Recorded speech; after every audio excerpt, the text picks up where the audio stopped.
आज के समय में लोग कैश से ज्यादा यूपीआई ऐप के जरिए पेमेंट करते हैं। इसमें ना तो कैश रखने की झंझट होती है और ना ही खुले पैसों की। वहीं लोकसभा में कराधान और अन्य विधियां संशोधन विधेयक 2026 पास हुआ, जिससे यूपीआई ट्रांजैक्शन पर चार्ज लगाने का रास्ता खुल गया है।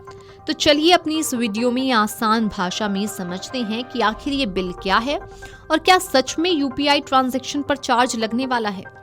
दरअसल लोकसभा में कराधान और अन्य विधियां संशोधन विधेयक 2026 पास हुआ, जिसके तहत सरकार के पास यूपीआई ट्रांजैक्शन पर चार्ज लगाने का रास्ता खुल गया है।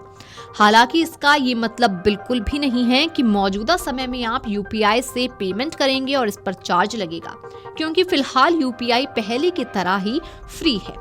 अगर आपको लग रहा है कि मौजूदा समय में यूपीआई से पेमेंट करने का कोई चार्ज लगने लगा है, तो ये गलत है। सरकार ने किसी भी तरह का कोई नया चार्ज लागू नहीं किया है और यूपीआई से पेमेंट अभी भी बिल्कुल फ्री है। हाँ, इस बिल के पास होने से ये जरूर हुआ कि आगे चलकर भविष्य में सरकार ये तय कर सकेगी कि किन डिजिटल पेमेंट पर एमडीआर यानी कि मर्चेंट डिस्काउंट रेट लगाया जाए और किन पर नहीं। आइए अब आपको बताते हैं कि मर्चेंट डिस्काउंट रेट यानी कि एमडीआर क्या है।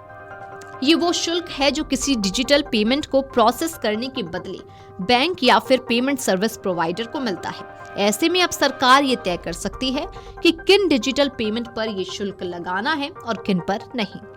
इस बदलाव को लेकर सरकार की माने तो डिजिटल पेमेंट सिस्टम तेजी से बढ़ रहा है। इससे पेमेंट कंपनियों और बैंक को इस सिस्टम को चलाने और इसे बेहतर बनाने में ज्यादा खर्च करना पड़ रहा है, यानी उनकी लागत बढ़ रही है। ऐसे में नया नियम ये तय करेगा कि किन पर एमडीआर शुल्क लगा सकते हैं और किन पेमेंट पर नहीं। सरकार की तरफ से अभी तक किसी भी तरह के यूपीआई ट्रांजैक्शन पर कोई शुल्क नहीं लगा है, पर हो सकता है कि कुछ खास तरह के या बड़े पेमेंट्स पर ये एमडीआर शुल्क लगे, जबकि हो सकता है कि आम लोगों के लिए यूपीआई पर कोई शुल्क ना लगे।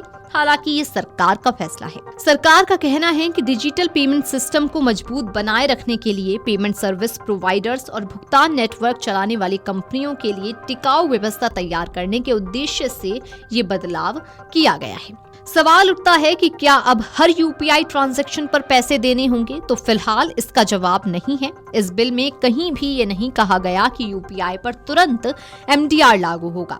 अभी भी यूपीआई से भुगतान करने पर कोई शुल्क नहीं लिया जाता। दूसरी ओर आरटीजीएस और एनईएफटी जैसी सेवाओं पर पहले से ही सर्विस चार्ज लगता है। VGTestKamarujala.com। अगर आप ये वीडियो YouTube पर देख रहे हैं तो हमारे चैनल को सब्सक्राइब कर बेल आइकन दबाएं और Facebook पर देख रहे हैं तो हमारे पेज को लाइक करें।